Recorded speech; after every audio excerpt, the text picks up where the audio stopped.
มันนาทีหากทำลายหลายล้านนาทีสิ่งดีๆที่เราร่วมต่อ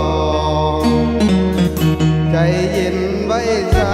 เบายังออกมารู้ตัวบ่นอสิ่งนี้อายสิบ่คิดต่อ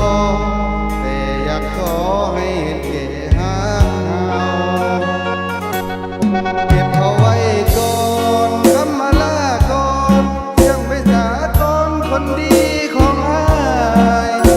แต่กี้แต่ก่อนรักกันจำได้อยากให้ต้องลองดูสักคราวเก็บเอาไว้ก่อนคำมาลาก่อนเสียงไปสาก่อนอย่าด่วนอย่าฟ้าวบ่ต้องฝากกันให้ฮักกันคือเก่าให้คือเก่าให้ขอให้เจ้ากับคำสาลาคำสั้นๆที่รวมยาวมันรุนแรงเกินไปมันสะเทือนหอดหัวใจอายหยุดเอาไว้เศร้าเว้าเด้อล่ะอยู่กันมาโดนต้องมีสักคนที่มีปัญหาผิดแต่กันก็เรื่องธรรมดาอย่าถือสาให้มันเป็นเรื่องราวเก็บเอาไว้ก่อนคำมาลาก่อนเสียงไปจากก่อนคนดีของอายตะกี้แต่ก่อนรักกันซ้ำใดอยากให้ต้องลองดูสักคราวเก็บเอาไว้ก่อนคำมาลาก่อนเสียงไปจากก่อนอย่าด่วนอย่าฟ้าวบ่ต้องฝากกันให้ฮักกันคือเก่าให้คือเก่าให้ขอให้เจ้ากับคำสาลา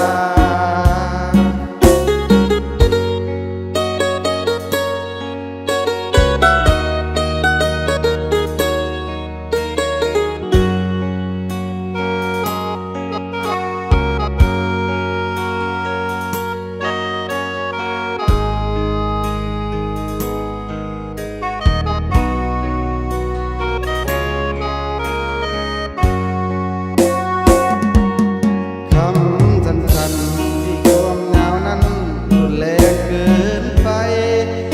มันสะเทือนหอดหัวใจอายหยุดเอาไว้เศร้าเว้าเด้อล่ะอยู่กันมาโดนต้องมีสักคนที่มีปัญหาผิดใจกันก็เรื่องธรรมดาอย่าถือสาให้มันเป็นเรื่องราวเก็บเอาไว้ก่อนคำมาลาก่อนเสียงไปสาก่อนคนดีของอายตะกี้แต่ก่อนรักกันจำได้อยากให้ต้องลองดูสักคราวเก็บเอาไว้ก่อนคำมาลาก่อนเสียงไปสาก่อนอย่าด่วนอย่าฟ้าวบ่ต้องมากันคือเก่าให้คือเก่าให้ขอให้เจ้ากับคำสาลา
ความยาวมันรุนแรงเกินไปมันสะเทือนหอดหัวใจอายจุดเอาไว้เศร้าเว้าเด้อล่ะอยู่กันมาโดนต้องมีสักคนที่มีปัญหาผิดใจกันก็เรื่องธรรมดาอย่าถือสาให้มันเป็นเรื่องราวเก็บเอาไว้ก่อ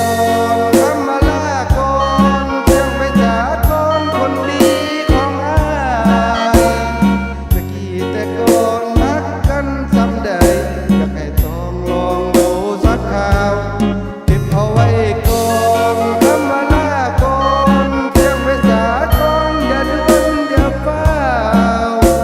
บ่ต้องฝากกันให้ฮักกันคือเก่าให้คือเก่าขอให้เจ้ากับคำสาลา